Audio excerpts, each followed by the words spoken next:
বাসর ঘরে পিচ্চি বউ সহ্য করতে না পেরে আবলে অজ্ঞান হয়ে গেল। আমি কিন্তু এতক্ষণ ধরে সর্বশক্তি প্রয়োগ করতে চেয়েছিলাম। হঠাৎ পিচ্চি বউয়ের নড়াচড়া থেমে যাওয়াতে বউয়ের দিকে তাকিয়ে দেখি অজ্ঞান হয়ে গেছে। তাড়াতাড়ি করে ওর উপর থেকে নেমে একপাশে বসে নাকের কাছে হাত নিলাম। দেখলাম নিঃশ্বাস নেই। আমি চমকে উঠলাম। হয়তোবা মনের ভুল মনে করে আবারও হাতটা তার নাকের কাছে নিয়ে গেলাম।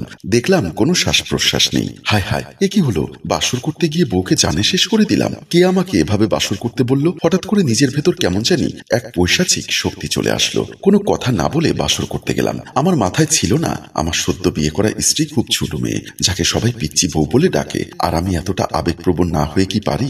জীবনে কোনোদিন কোনো মেয়ের দিকে তাকালাম না। সবসময় নিজের চরিত্রকে ধরে রেখেছিলাম। ভেবেছিলাম একজন চরিত্রবান পুরুষ হয়ে বাসর ঘরে স্ত্রীর হাতে একজন চরিত্রবান পুরুষের অমূল্য সম্পদ তুলে দিব। আমার এখনো মনে আছে, একদিন আমি খালাদের বাড়িতে বেড়াতে গেছিলাম। দুপুরে খাওয়া দাওয়া করে খাটের উপর শুয়েছিলাম। আমার খালাদের বাড়িতে খালু, খালা এবং খালার ছোট ছেলে থাকেন। খালার বড় ছেলে ওমান প্রবাসী, তার বউ জোনাকি ভাবিও এই বাড়িতে থাকেন। আমি যখন দুপুরে খাওয়া দাওয়া শেষ করে শুয়েছিলাম, তখনই হঠাৎ মুখের উপর একটা নারীর স্পর্শ পেয়ে ঘুমটা ভেঙে গেল। আমি চমকে উঠে বসে পড়লাম। দেখলাম জোনাকি ভাবি আমার পাশে বসা। জোনাকি ভাবি আমার দিকে তাকিয়ে মিটিমিটি হাসছেন। আমি কাঁপতে কাঁপতে বললাম, কি ব্যাপার ভাবি, আপনি এ সময় আমার রুমে? আমার শ্বশুর শাশুড়ি প্রতিদিন দুপুরে খাওয়া দাওয়া করার পর ঘুমিয়ে পড়ে। আমার ছোট দেবর এই টাইমে কোচিং এ যায়। পুরো বাসায় বলতে গেলে এখন আমি একা। আপনি একা তো এই রুমে কেন? তারপর দেখলাম ভাবি একটা দীর্ঘশ্বাস ছেড়ে বলল, তোমার ভাই বিদেশে গিয়ে পড়ে আছে আজ 5 বছর। বিয়ের পরপর যে লোকটা বিদেশে চলে গেল, আর আসার নামগন্ধ নেই। এই ভরা যৌবন নিয়ে আমি একা একা কিভাবে থাকি?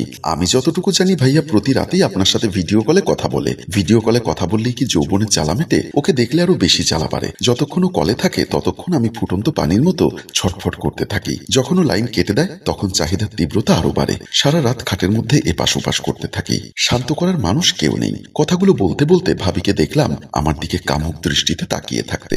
আমি ওনার উদ্দেশ্য কিছুটা বুঝতে পেরেছিলাম, তাই ওনাকে বললাম, ভাবি প্লিজ আপনি এখান থেকে চলে যান। খালু কিংবা খালা কেউ যদি আপনাকে আমার রুমে দেখে তাহলে মহা কেলেঙ্কারি হয়ে যাবে। কিছুই হবে না, ওনারা আমাদের রুমে ঘুমিয়েছে। আর আমি এই রুমে আসার আগে ওনাদের রুমের বাহিরে লক করে দিয়ে এসেছি। ওনাদের ঘুম ভাঙলেও ওনারা রুম থেকে বের হতে পারবে না। প্লিজ বাবু তুমি না করো না। বলেই ভাবি আমার হাত চেপে ধরলো। সাথে সাথে আমার পুরো শরীরে বিদ্যুৎ প্রবাহ শুরু হলো। হাজার হোক আমি অবিবাহিত ছেলে। একজন যুবতী নারী কোনো অবিবাহিত ছেলেকে ধরলে তার অবস্থা কি হয় নিশ্চয়ই আপনারা উপলব্ধি করতে পেরেছেন। কিন্তু আমি মনে মনে শপথ করেছিলাম বিয়ে করে বউয়ের সাথে যা করার করব। এর আগে কখনোই অন্য কোনো নারীতে আসক্ত হব না। তাই নিজের সংকল্প ঠিক রাখতে ভাবির পা চেপে ধরে বললাম, প্লিজ ভাবি আপনি আমাকে ক্ষমা করুন।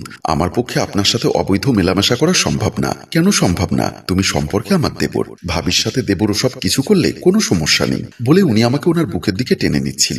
সাথে সাথে আমি ওনাকে সরিয়ে দিয়ে রুম থেকে দৌড়ে বের হয়ে গেলাম। সেদিন এত বড় একটা সুবর্ণ সুযোগ থাকার পরও আমি পর নারীতে আসক্ত হইনি। তাই আজ বিয়ে করা বউকে পেয়ে কিছুটা উন্মাদ হয়ে গেছিলাম। কিন্তু তার পরিণতি যে এমন হবে সেটা আমি কল্পনাও করিনি। আমি আবারও আমার পিচ্চি বউয়ের দিকে তাকালাম। দেখে মনে হচ্ছে সে শান্ত হয়ে শুয়ে আছে। আমি ভয়ে কাঁপতে কাঁপতে আমার হাতটি তার নাকের কাছে নিয়ে গেলাম।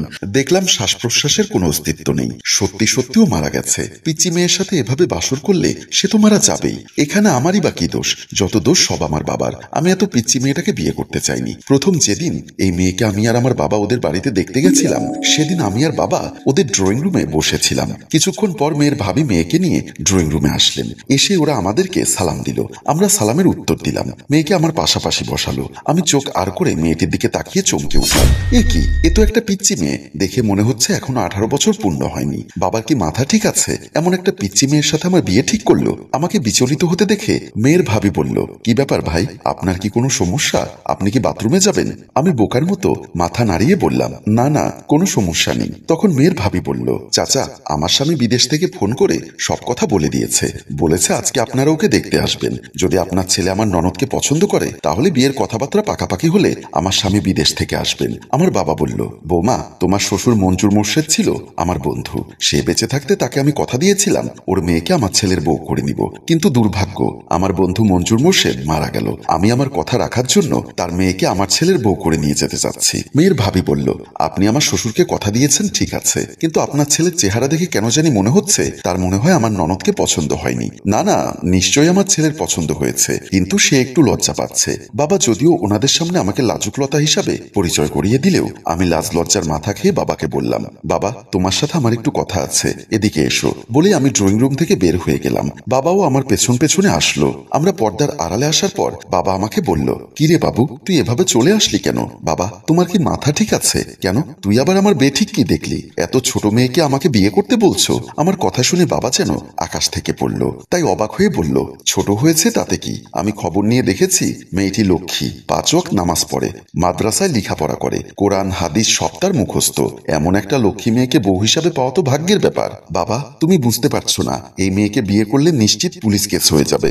আমার ছেলেকে আমি বিয়ে করাবো, এখানে পুলিশের কি এসে যায়? তুই এত কথা না বাড়িয়ে চল তো, আমরা মেয়েকে আংটি পরিয়ে দেই। বলেই বাবা চলে গেলেন, আর আমি আহম্মকের মতো দাঁড়িয়ে রইলাম। সেদিনই বাবা বিয়ের কথা পাকাপোক্ত করে ফেলেছিল।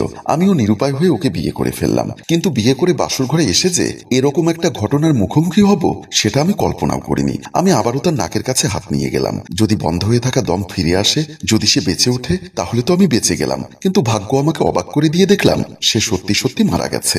এখন আমি কি করব? নিশ্চয়ই আমার নামে মামলা হবে। কাল পত্রিকার হেডলাইন হবে, বাসর ঘরে স্ত্রীর ক্ষুধা মেটাতে গিয়েই স্ত্রীকে মেরে ফেললো পাশুন্য স্বামী। নিশ্চয়ই পুলিশ কেস হয়ে যাবে। এমন সময় হঠাৎ লক্ষ্য করলাম কে যেন আমার দরজায় টোকা দিচ্ছে। আমি চমকে উঠলাম। ভয়ে আমার কাঁপাকাঁপি আরো বেড়ে গেল। আমি তানিশাকে ডাকতে লাগলাম, তানিশা, ওঠো, ওঠো প্লিজ, এভাবে চুপ করে থেকো না। কিন্তু তানিশা উঠছে না। উঠবে কিভাবে? সে তো আমার ক্ষুধা মেটাতে গিয়ে মারা গেল। এদিকে দরজায় টোকার শব্দ ক্রমশই বেড়ে চলেছে। আমি ভয়ে ভয়ে উঠে দাঁড়ালাম। ধীরে ধীরে দরজার দিকে গেলাম। পুরো শরীর ঘেমে যাচ্ছে। ভয়ে ভয়ে দরজাটা খুললাম। আমাকে অবাক করে দিয়ে রুমে প্রবেশ করলো 2 জন পুলিশ। ওনারা ভেতরে ঢুকেই সোজা তানিশার কাছে চলে গেল। আমি পালিয়ে যেতে চাইলে কনস্টেবল আমাকে ধরে ফেললো। পুলিশ অফিসার বলল, শেষ, এই মেয়েকে তো জানে শেষ করে দিলি। এই, তুই কেমন পুরুষ রে? একে তো ছোট্ট একটা মেয়েকে বিয়ে করলি, তার উপর তোর চাহিদা মেটাতে গিয়ে মেয়েটাকে বাসর ঘরে মেরে ফেললি। তোর তো ফাঁসি হয়ে যাবে রে। আমি চিৎকার দিয়ে বললাম, না, আমার কোনো দোষ নেই, সব দোষ আমার বাবার। ওকে আমি বিয়ে করতে চাইনি, আমাকে ছেড়ে দিন, আমাকে ছেড়ে দিন। বলতে বলতেই আমি চিৎকার দিয়ে ঘুম থেকে খাটে উঠে বসে গেলাম। হঠাৎ চোখ খুলে দেখলাম এতক্ষণ আমি যা দেখেছি সব স্বপ্ন দেখেছি। আমার পুরো শরীর থরথর করে কাঁপছে, ভয়ে গলা শুকিয়ে কাঠ হয়ে গেছে। এমন সময় পাশের রুম থেকে আমার বাবা দৌড়ে আসলো। কিরে বাবু, কি হয়েছে? তুই এভাবে আমাকে ছেড়ে দিন, আমাকে ছেড়ে দিন কেন বলছিস? আমি বাবার হাত চেপে ধরে বললাম, বাবা, তুমি বিয়েটা ভেঙে দাও, তানিশাকে আমার পক্ষে বিয়ে করা সম্ভব না। বাবার সাথে সাথে আমাকে একটা চট দিয়ে বলল, কাল বাদে পরশু তোর বিয়ে। তানিশার বড় ভাই বিদেশ থেকে চলে এসেছে, আমাদের ঘর ভর্তি মেহমান। এই মুহূর্তে তুই বলছিস বিয়েটা ভেঙে দিতে? একটা কথা কান খুলে শুনে রাখ, হয় আগামী পরশু তুই দুলা সেজে বিয়ের বরযাত্রী যাবি, না হয় আমার লাশ নিয়ে গোরস্থানে যাবি। বলেই বাবা চলে গেলেন। আর আমি কি করব এটা নিয়ে টেনশনে পড়ে গেলাম। হ্যালো ভিউয়ার্স, বাবু কি তানিশার মতো পিচ্চি মেয়েকে বিয়ে করবে, নাকি অন্য কোনো উপায়ে বিয়েটা ভেঙে দিবে? যা দেখতে হলে আপনাদের অপেক্ষা করতে হবে আগামী পর্বের জন্য। আর অবশ্যই কমেন্ট করে লিখতে হবে দ্বিতীয় পর্ব চাই। আপনারা কি চান বাবু তানিশাকে বিয়ে করুক? আপনার মূল্যবান মতামত কমেন্ট বক্সে লিখে জানান। আর গল্পটি ভালো লাগলে এক্ষুনি শেয়ার করে দেওয়ার অনুরোধ রইল। ধন্যবাদ।